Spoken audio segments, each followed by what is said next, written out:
আচ্ছা, ভারতে জলের জার্নিটা ঠিক কেমন? কখনো ভেবে দেখেছেন? একদিকে দেখুন প্রকৃতির কি জবরদস্ত অবাক করা রূপ, আর অন্যদিকে মানুষের বানানো বিশাল বিশাল সব ইঞ্জিনিয়ারিং কাণ্ড কারখানা। চলুন আজ এই ব্যাপারটাই একটু তলিয়ে দেখা যাক, কিভাবে এই দুটো শক্তি মিলেমিশে ভারতের ম্যাপটাকেই, এর ভূচিত্রটাকেই গড়ে তুলেছে। নদী কিভাবে একটা দেশের ভাগ্য ঠিক করে দেয়, এটা কিন্তু শুধু বইয়ের পাতায় লেখা কোনো প্রশ্ন নয়। সত্যি বলতে কি, এটাই ভারতের পুরো বালচন যাত্রার গল্পের একেবারে মূলে রয়েছে। ভারতের নদীগুলো, জানো, এগুলো তো শুধু জলের ধারা না, এগুলো হলো প্রকৃতির সেই আসল শক্তি, যা এই বিশাল দেশটাকে আকার দিয়েছে, যুগ যুগ ধরে বাঁচিয়ে রেখেছে। তো আমাদের এই জার্নিটা শুরু করা যাক এমন একটা জায়গা থেকে, যেখানে প্রকৃতি তার সবচেয়ে সবচেয়ে শক্তিশালী আর আশ্চর্য রূপে ধরা দেয়। হ্যাঁ, আমি ভারতের জলপ্রপাতগুলোর কথা বলছি, যেখানে জলের গর্জন আর সৌন্দর্য যেন একসঙ্গে মিলেমিশে একাকার হয়ে যায়।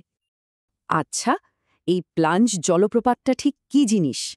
ভাবুন তো, একটা বিশাল নদী সোজা একটা উঁচু পাহাড়ের চূড়া থেকে কোনো কিছুকে ভর না করে একদম শূন্যে ঝাঁপ দিচ্ছে। জলের ধারাটা এতটাই পাওয়ারফুল যে পাহাড়ের গাও ছুতে পারে না, সোজা নিচে এসে আছড়ে পড়ে, ঠিক যেন আকাশ থেকে একটা জলীয় বাজ পড়ছে। আর ক্যাটারাক্ট, ওহো, এবার কল্পনা করুন একটা গোটা নদী তার সমস্ত শক্তি আর জল নিয়ে একসঙ্গে ধড়াম করে নিচে আছড়ে পড়ছে। মানে জলের পরিমাণটা অসম্ভব, আর তার যে কান ফাটানোর শব্দ, এটাই একটা ক্যাটারাক্ট জলপ্রপাতকে চিনিয়ে দেয়। এটা শুধু জল পড়া নয়, এটা হলো প্রকৃতির পাওয়ার শো। ক্যাসকেড জলপ্রপাতটা আবার ঠিক এর উল্টো। এখানে অত গর্জন নেই, বরং একটা ছন্দ আছে। ভাবুন, যেন প্রকৃতি নিজের হাতে একটা বিশাল পাথরের সিঁড়ি বানিয়েছে, আর জল তার প্রত্যেকটা ধাপ বেয়ে আলতো করে নেমে আসছে। এখানে শক্তির চেয়েও সৌন্দর্যের দিকটাই বেশি, যা চোখের সামনে একটা শান্ত, সুন্দর ছবি তৈরি করে। আর ভারতের জলপ্রপাতদের মধ্যে কিং বা রাজা যদি কাউকে বলতে হয়, তাহলে সেটা হলো কর্ণাটকের কঞ্চিকল ফলস। ভারাহি নদীর ওপর তৈরি এই জলপ্রপাতটা যে উচ্চতা থেকে নিচে নামে, তা দেখলে সত্যি কথা বলতে কি কিছুক্ষণ কথা বলার শক্তিই থাকে না। এই দেখুন, এই লিস্টায় ভারতের বিভিন্ন কোণায় ছড়িয়ে থাকা আরও কিছু রত্ন রয়েছে। যেমন ধরুন কর্ণাটকের যোগ ফলস বা মধ্যপ্রদেশের ধুয়াধার। আর হ্যাঁ, গোয়ার দুধসাগর জলপ্রপাতের দিকে একবার দেখুন। এর নামের মানেই হল দুধের সাগর। বর্ষার সময় যখন এর ফেনা ওঠা সাদা জলের ধারা দেখতে পাওয়া যায়, তখন পরিষ্কার বোঝা যায় কেন এর এমন নাম দেয়া হয়েছে। ছত্তিশগড়ের চিত্রকূট জলপ্রপাতকে একটা বিশেষ নামে ডাকা হয়, ভারতের নায়াগ্রা। কেন?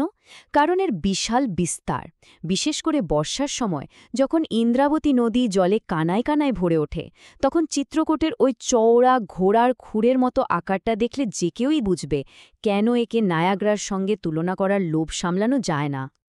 প্রকৃতির এই যে বাঁধনহারা, প্রায় অকল্পনীয় শক্তি, তাকে মানুষ কিভাবে বশ মানালো, কিভাবে এই শক্তিকে নিজেদের প্রয়োজনে, দেশের কাজে লাগালো? চলুন এবার গল্পের সেই দিকে যাওয়া যাক।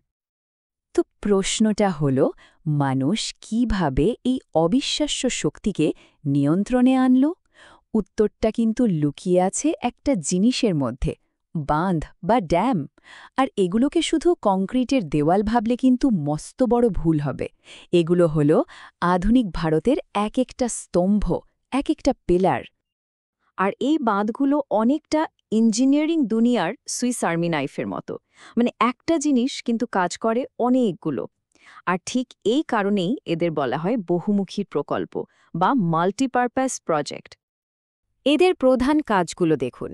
একদিকে যেমন এগুলো আমাদের ঘরে ঘরে বিদ্যুৎ পৌঁছে দেয়, মানে হাইড্রো ইলেকট্রিসিটি, তেমনই লক্ষ লক্ষ হেক্টর চাষের জমিতে সেচের জলের যোগান দেয়। আবার বিধ্বংসী বন্যাকে আটকানোর মতো গুরুত্বপূর্ণ কাজও করে।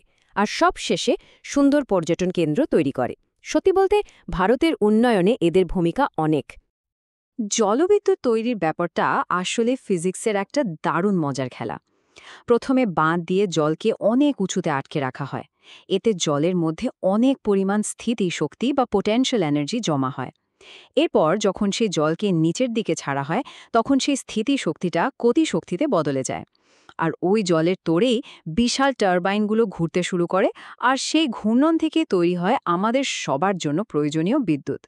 সিম্পল, কিন্তু কি অসাধারণ একটা আইডিয়া, তাই না?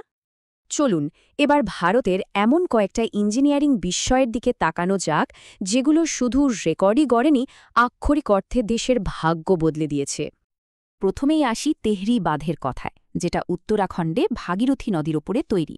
এটা হলো ভারতের সর্বোচ্চ বাঁধ, কিন্তু এর আসল বিস্ময়টা হলো এটা একটা মাটির বাঁধ বা আর্থেন ড্যাম। মানে মাটি আর পাথর দিয়ে তৈরি এত উঁচু একটা স্ট্রাকচার, ভাবা যায়? এরপর হলো ভাকরা নাঙ্গাল, যেটা ভারতের সর্বোচ্চ গ্র্যাভিটি ড্যাম। গ্র্যাভিটি ড্যাম মানে কি? মানে হলো এই বিশাল কংক্রিটের দেয়ালটা শুধুমাত্র নিজের ওজনের জোরেই জলের ওই মারাত্মক চাপটাকে আটকে রেখেছে। এর পেছনে আর কোনো সাপোর্ট নেই, শুধু এর নিজের ওজন। এটাই গ্র্যাভিটি ড্যামের মূল কনসেপ্ট। আর এবার এমন একটা বাঁধের কথা বলবো যেটা শুধু ভারতের নয়, গোটা বিশ্বের দীর্ঘতম বাঁধ, হীরাকুদ ড্যাম, ওড়িশায়। এটা মহানদীর ওপর তৈরি। আর জানেন, এই মহানদীকে একসময় ওড়িশার দুঃখ বা সরো অফ ওড়িশা বলা হতো, কারণ এর বিধ্বংসী বন্যার জন্য। হীরাকুদ সেই বিধ্বংসী নদীকেই আজ ওড়িশার আশীর্বাদে পরিণত করেছে। আচ্ছা, নদী আর বাঁধের জগৎ থেকে বেরিয়ে এবার আমাদের এই যাত্রার শেষ স্টপেজে যাওয়া যাক। আমরা এবার দেখব ভারতের শান্ত, সুন্দর হ্রদগুলোকে। এগুলোর মধ্যে কিছু প্রকৃতির হাতে গড়া, আবার কিছু মানুষের তৈরি। সব মিলিয়ে এগুলো কিন্তু ভারতের ভূচিত্রের এক অবিচ্ছেদ্য অংশ। এখানে দেখুন, প্রকৃতি আর মানুষের সৃষ্টির একটা দারুণ পাশাপাশি তুলনা। একদিকে রয়েছে গোবিন্দ বল্লভ পন্থ সাগর, যেটা রেহান্দ বাঁধ তৈরির ফলে সৃষ্টি হয়েছে, আর এটাই ভারতের বৃহত্তম কৃত্রিম হ্রদ। আর ঠিক তার পাশেই রয়েছে কাশ্মীরের উলার লেক, যা ঝিলম নদী থেকে জল পেয়ে তৈরি হওয়া ভারতের বৃহত্তম মিষ্টি জলের হ্রদ। একটা মানুষের হাতে গড়া, অন্যটা প্রকৃতির দান। ভারতের হ্রদগুলোর বৈচিত্র্য দেখলে সত্যি অবাক হতে হয়। যেমন দেখুন, মহারাষ্ট্রের লোনার হ্রদ, যেটা হাজার হাজার বছর আগে এক উল্কাপাতের ফলে তৈরি হয়েছিল। আবার মণিপুরের লোকটাক হ্রদের কথা ভাবুন, এটা বিশ্বের একমাত্র ভাসমান হ্রদ, যেখানে মাটির দ্বীপগুলো জলের ওপর ভেসে বেড়ায়। কি অবিশ্বাস্য ব্যাপার, তাই না? সুতরাং এরপর যখনই কোনো নদী, হ্রদ বা বিশাল বাঁধের সামনে দাঁড়াবেন, তখন শুধু জল দেখবেন না, মনে রাখবেন এর মধ্যে লুকিয়ে আছে ভারতের ইতিহাস, এর বর্তমান আর এর ভবিষ্যৎ। একটা দেশের গোটা গল্পটাই যেন এই জলের মধ্যে লেখা রয়েছে। কিন্তু একটা বড় প্রশ্নও তো থেকে যায়, তাই না? আজকের দিনে দাঁড়িয়ে যখন জল আর বিদ্যুতের চাহিদা আকাশ ছোঁয়া, আর জলবায়ু পরিবর্তনের মতো চ্যালেঞ্জগুলো বাড়ছে, তখন ভারতের এই অমূল্য জলসম্পদের ভবিষ্যৎ ঠিক কোন দিকে এগোবে? এই ভাবনাটা আমাদের সবার জন্য রইল।